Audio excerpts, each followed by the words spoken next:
pay to have access to those skills, and then pay to have access to job placement, to get all of that, not just free, but with stipend support.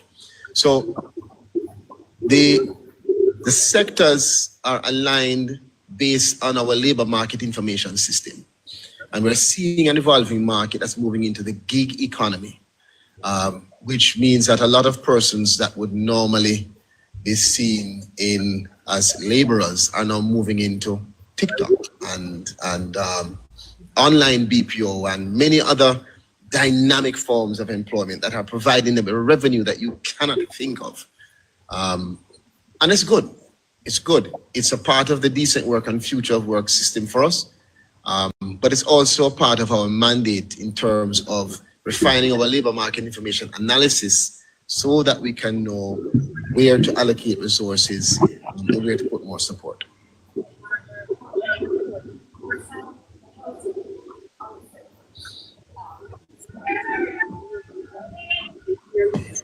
You see shortage.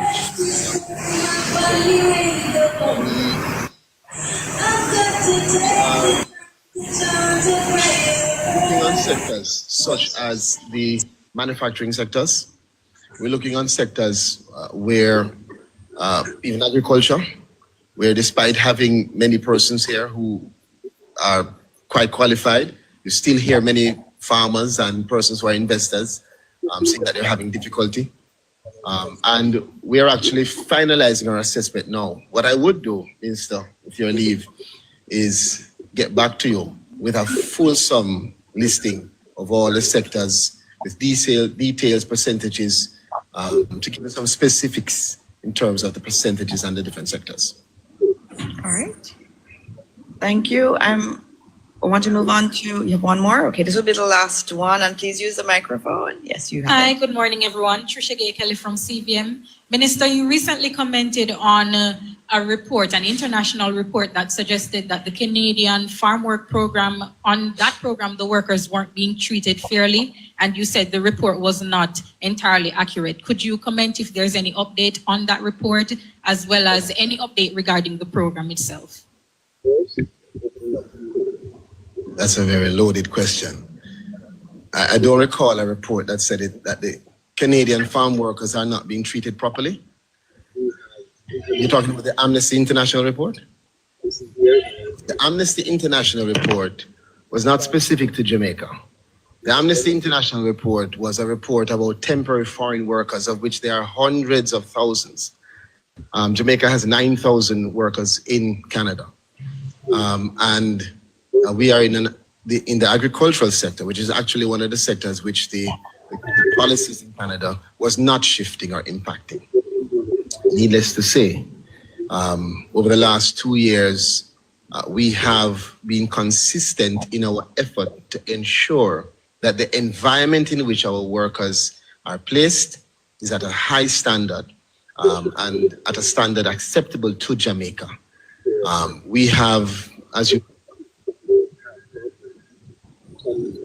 know, gone not only on observation tours and had discussions with government and other stakeholders, but we have implemented several things, such as increasing the number of liaison officers, opening up new liaison offices, which is instrumental to make sure that our farm workers and employers have access to us consistently. We have implemented the inclusivity and the no one left behind policy here in our recruitment, which has allowed us to start something for the first time, which means that when someone receives a farm work opportunity, comes to us, is interviewed, if they don't get through, they're not just sent back home.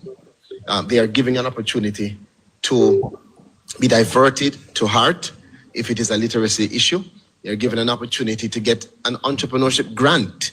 If it is that they really don't know anything about farming, such as a young man who, when he was asked about a fork, thought we were talking about knife and fork and not actual agricultural fork. He was given an opportunity to start a business, and now he's doing pretty well.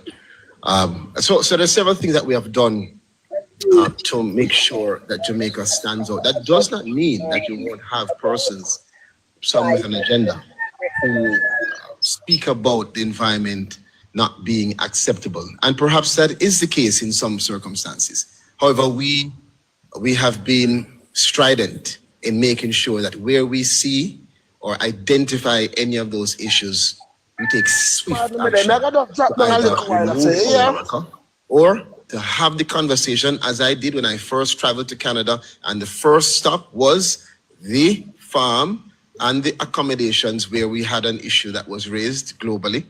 And out of that interaction, we saw significant improvement in the accommodations that has now allowed for us to have additional Jamaican farm workers in that space.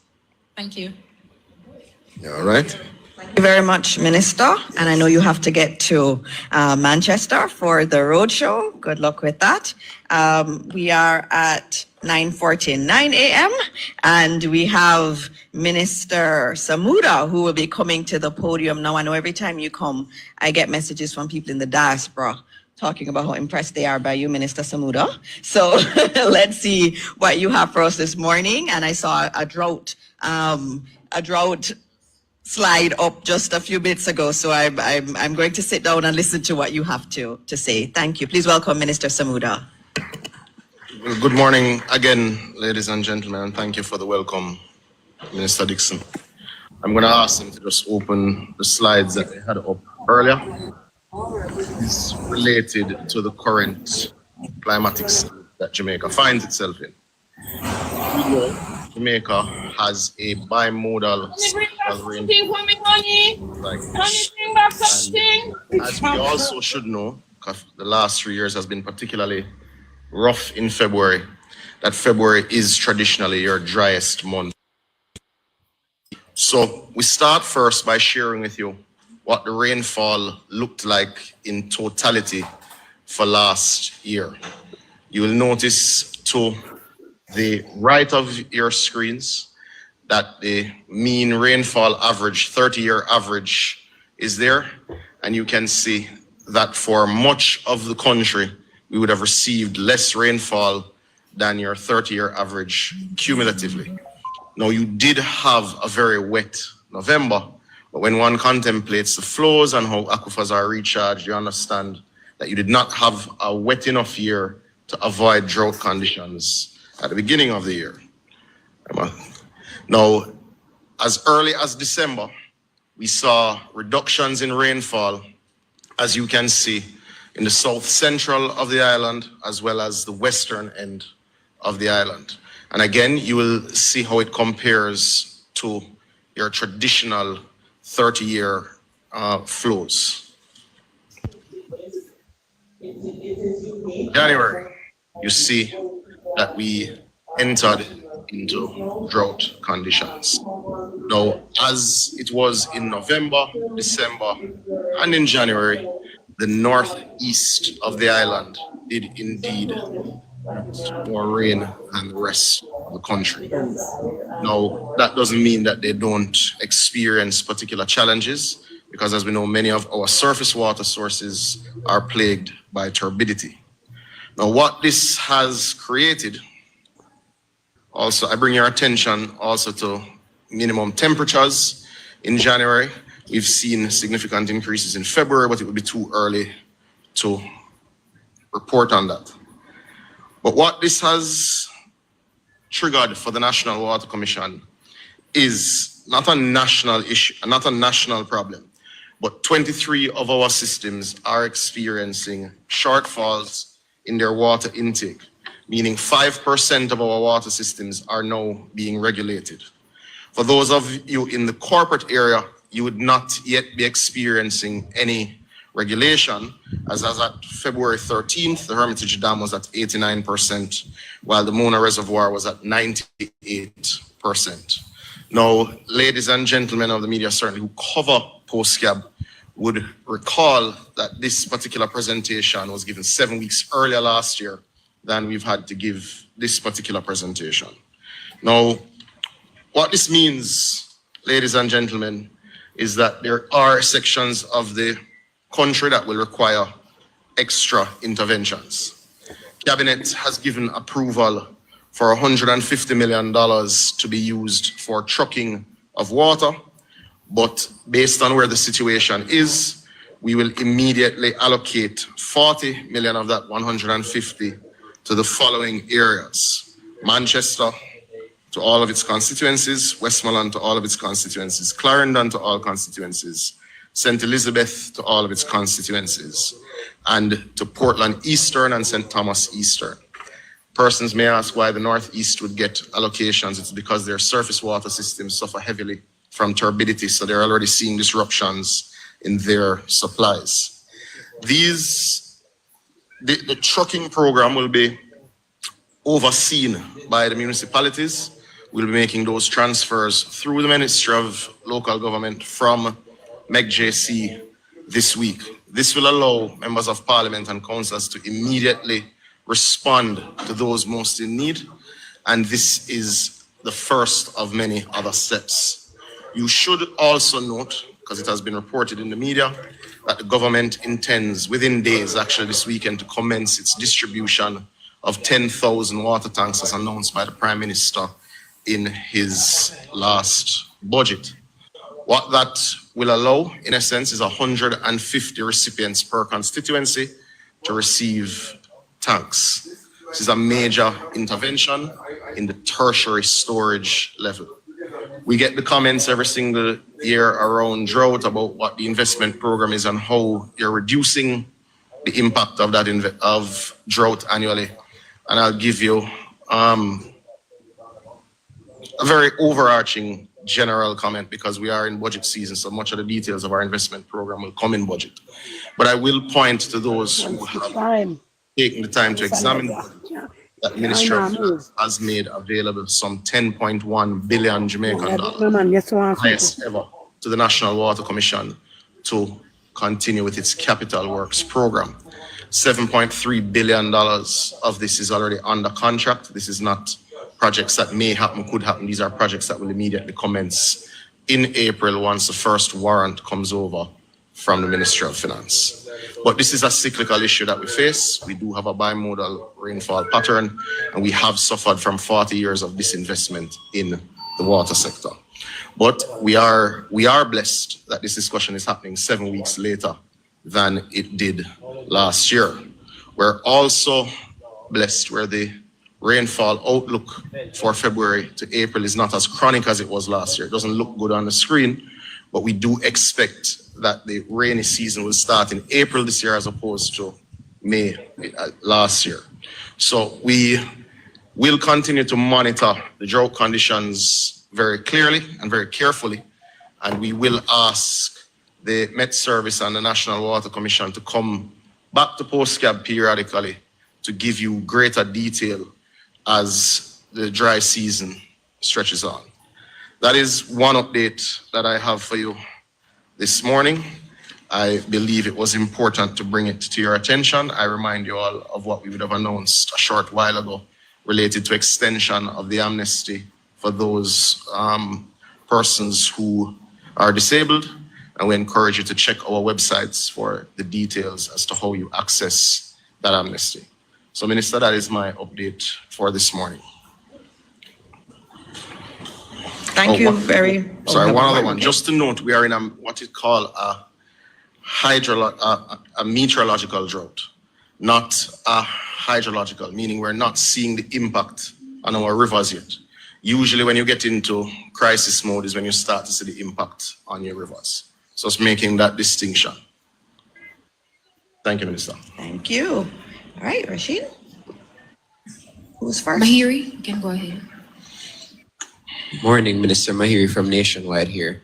I did note that when Minister Morris Dixon was making the introduction earlier, she described Kevin Carr as the acting president of the NWC. Is there any update you can give us on Mark Barnett and his future with the National Water Commission? Mark Barnett continues on administrative leave, but I expect to be able to provide an update soon.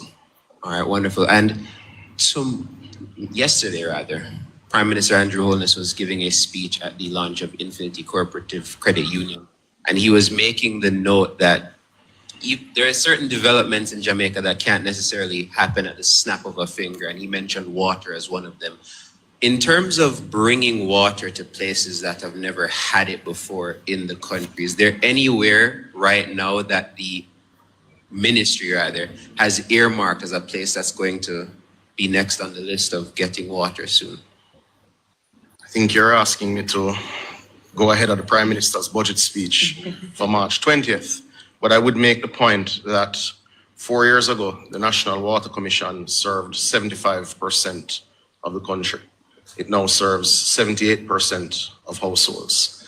The stretch between 78 and 90% are served by either private or municipal sources, and there's 10% of citizens who are outside the utility footprint, the known utility footprint, who either do rainwater harvesting or purchase from sources that we're unaware of. The Water Commission's capital program has improved service to over 150,000 Jamaicans over the last 4 years. The capital program will see between 38 and 50,000 persons additionally benefiting this year. Last question. Where is Northeast St. Anne as it regards the Spark and Reach programs?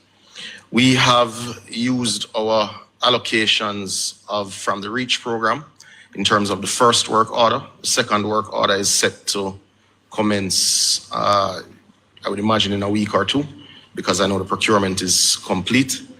As it relates to the Spark program, we are hopeful to be listed in the next work order. Our approved roads are on the Spark website, and these roads were chosen by citizens who would have attended our consultation exercises.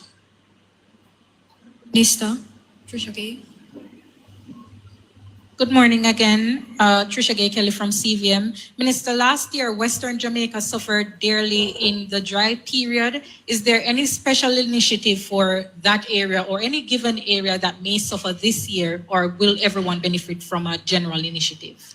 Well, you've heard the benefits that they will receive initially from the general initiative, which is our tank program, as well as our trucking program. But the issue in Western Jamaica is like other parts of the country. You have disinvestment for over 40 years. The government would have announced its Western Water Resilience Program, which will target 34 billion Jamaican dollars over the next few years into infrastructure upgrades, primarily changing 67 kilometers of pipeline from the Martha Bray treatment plant into St. James, and from the Great River treatment plant into the western end of Negril. But you would also note that last year, significant work was done on NRW, which is non-revenue water leaking pipes in Western Jamaica, to reduce the impact that that was having on their water supply. We've also done upgrades on the Bullstrode system in just outside of Negril and the Logwood system in Hanover, which serves much of Hanover West and Western Westport.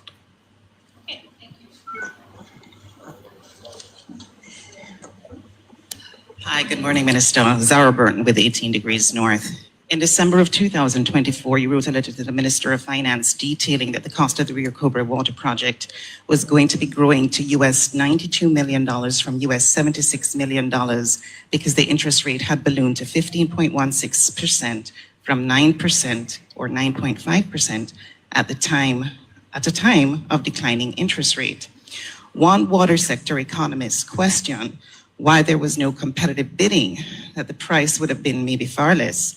Vinci, in an announcement from the Prime Minister, seems to have been selected from 2009 for this project. The question is, why was there no competitive bidding if in fact there was none? Second question, what % of this water from Rio Cobre will be used in St. Catherine? And third, why hasn't the public been made aware of the increase in the cost? Well, firstly, the public should be aware that this project does not reflect government debt, meaning there's no liability to the government or to the people of Jamaica. This project is a PPP being undertaken by a group of private sector companies, including Sagicor, Jamaica Producers, Epley Limited, and Vinci, among others. This project, as I mentioned, does not have Jamaican debt. However, the NWC is a member of the special purpose vehicle undertaking this project. When the approval was given in 2022 for this project to be undertaken, there was a competitive process in seeking financing from the local market for the project. The local market did not take up the offer.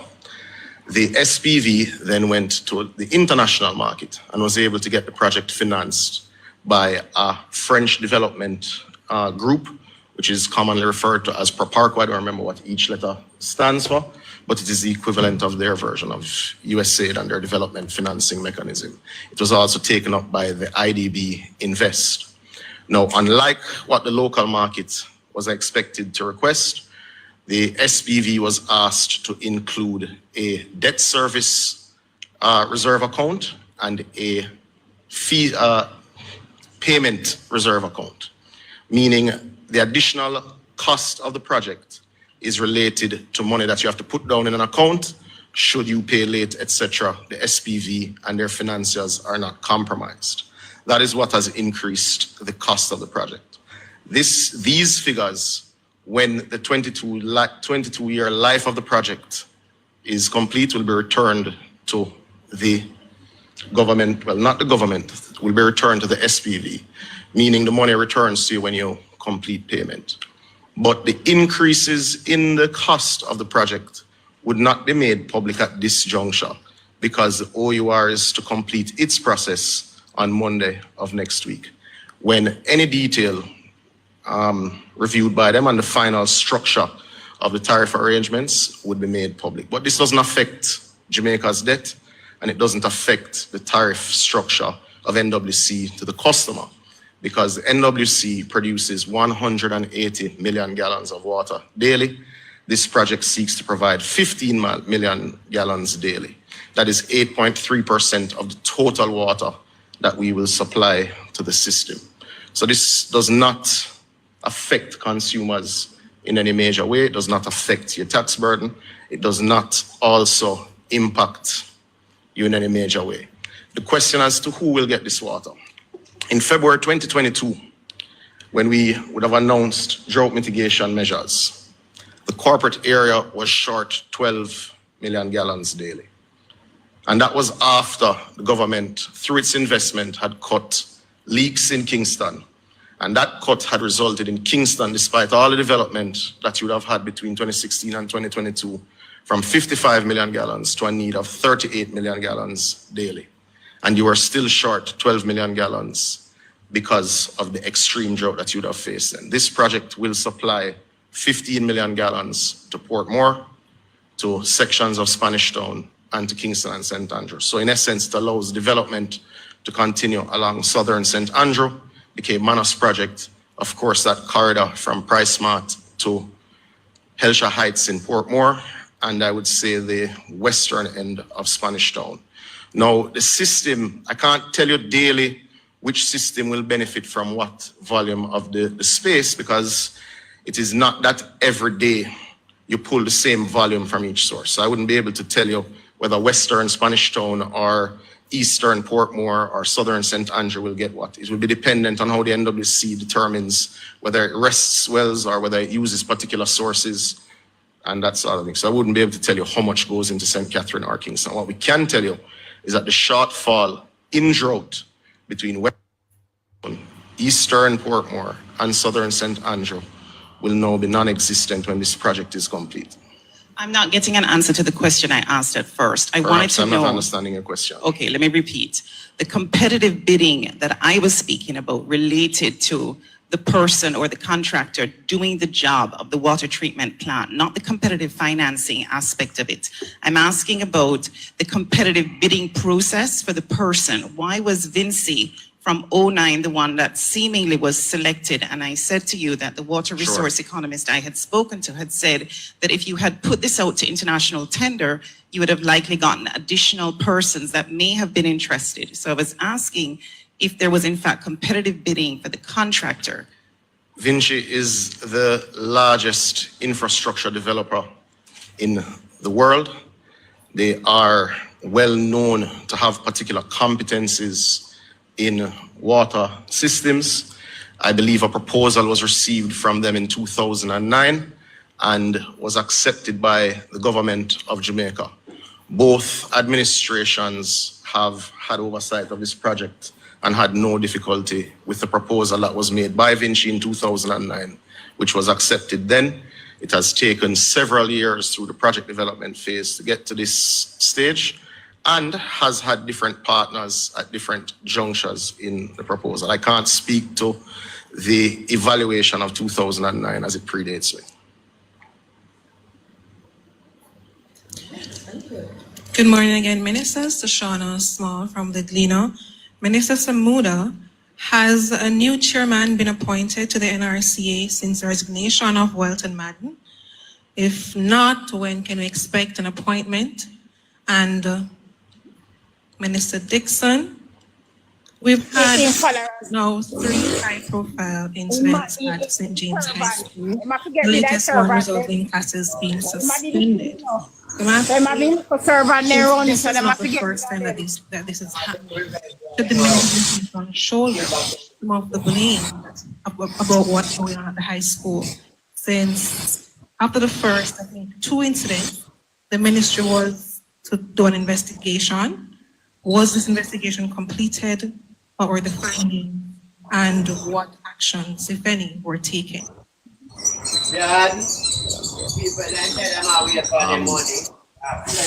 The chairman has not, or the appointment of a chairman has not yet taken place. We expect that this will happen within the next week. Within the next week. All right. I'm going to ask Miss. Okay, go ahead. This is our last question. Okay. All right, you can quickly ask your question and then we'll have to move on because I know we're at the end. Minister, this is about now the move away from the monarchy.